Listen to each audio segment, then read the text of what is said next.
है और अब खबर उत्तराखंड से, जहां यूसीसी यानी यूनिफॉर्म सिविल कोड के लिए कदम बढ़ा दिया गया है। प्रदेश के मुख्यमंत्री पुष्कर धामी ने मंगलवार को ये बिल राज्य विधानसभा में पेश किया। तो ये बिल क्या बदलाव लेकर आएगा, इस पर बात करने के लिए हमारे साथ हैं हमारे सहयोगी विपिन भट्ट। तो विपिन जी, बताएं क्या कहता है उत्तराखंड का यूसीसी बिल। जी, ये बिल जब कानून बन जाएगा तो कई बड़े बदलाव अपने साथ लेकर आएगा। संक्षिप्त में ही सही, लेकिन इनकी बात करते हैं एक एक करके कि क्या, पहले तो बता देते हैं कि क्या क्या प्रस्ताव इस बिल में दिए गए हैं। तो देखिए, कई बड़े बदलाव होंगे। जैसे शादी का रजिस्ट्रेशन जरूरी हो जाएगा। आप किसी भी तरह की शादी अगर उत्तराखंड में है तो वो रजिस्ट्रेशन जरूरी है। बहु विवाह पर एक से ज्यादा शादी आप नहीं कर पाएंगे, इस पर रोक लग जाएगी। इसके अलावा हलाला, इद्दत जैसी चीजों पे भी अब पूरी तरीके से रोक होगी। आगे बढ़े और कुछ और चीजें देखें तो लिव इन रिलेशनशिप पे काफी कुछ कहा गया है। इसके लिए काफी सख्त नियम बनाए गए हैं जो हम आगे आपको बताएंगे। लड़कियों को संपत्ति में बराबर का अधिकार होगा, यह भी एक बहुत इंपॉर्टेंट पॉइंट है। इसके अलावा क्या बच्चे, यहां पर जो बच्चा गोद लेने की प्रक्रिया है उसको आसान बनाया जाएगा, उसके लिए और प्रावधान यहां पर किए जा रहे हैं। और बातों में मुस्लिम महिलाओं को भी बच्चा गोद लेने का अधिकार अब होगा, जो पहले नहीं हुआ करता था। इन तमाम बातों के बीच पति की मौत के बाद अगर दोबारा शादी करती है पत्नी, तो पति के जो माता पिता हैं वो भी मुआवजे के हकदार होंगे, ये भी ये बिल कहता है। साथ ही साथ पत्नी की मौत पर उसके माता पिता की जिम्मेदारी पति पर होगी। ये इधर वे है, चाहे पत्नी की मौत हो चाहे पति की मौत हो, लेकिन स्पाउस को, उसके माता पिता को संभालना होगा। पति पत्नी में विवाद तो बच्चों की कस्टडी दादा दादी को दी जा सकती है।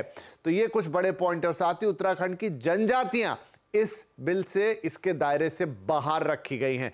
अब देखते हैं कि क्या बड़े बदलाव हो रहे हैं, पहले क्या था और अब क्या हो गया। देखिए, अगर हम बात करें शादी के लिए बराबरी के हक की, तो अभी कुछ समाजों में पत्नी के जीवित रहते भी दूसरी शादी अलाउड है, लेकिन अब ये नहीं रहेगा। इसके अलावा अगर हम आगे बात करें तो शादी के बाद धर्म परिवर्तन का अगर कोई मामला आता है, वहां पीड़ित पक्ष के लिए अधिकार स्पष्ट अभी तक नहीं थे, लेकिन इस बिल में असहमति से धर्म परिवर्तन पर पीड़ित पक्ष तलाक लेने, गुजारा भत्ता मांगने का हकदार बन जाएगा। ये यूसीसी लागू होने के बाद इसमें प्रस्ताव है।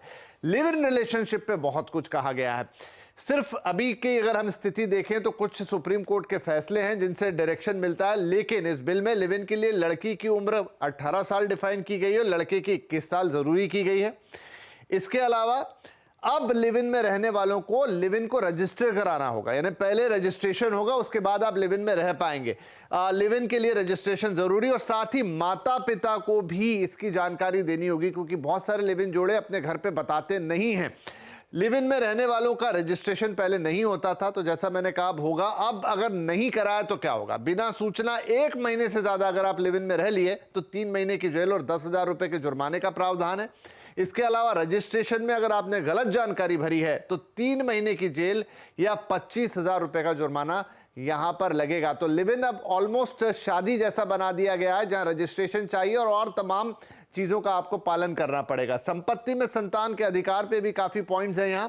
जैसे नाजायज संतान को पहले माता पिता की संपत्ति का अधिकार नहीं था, लेकिन इस बिल में यानी यूनिफॉर्म सिविल कोड लागू होने के बाद नाजायज संतान को भी संपत्ति का अधिकार मिलेगा। और जैसा मैंने आपको पहले बताया कि एक स्त्री को, एक लड़की को भी अपने पिता की संपत्ति में बराबर का उत्तराधिकारी माना जाएगा। तो यह है उत्तराखंड में यूसीसी जो बिल पेश हुआ है उसके कुछ बड़े हाइलाइट्स।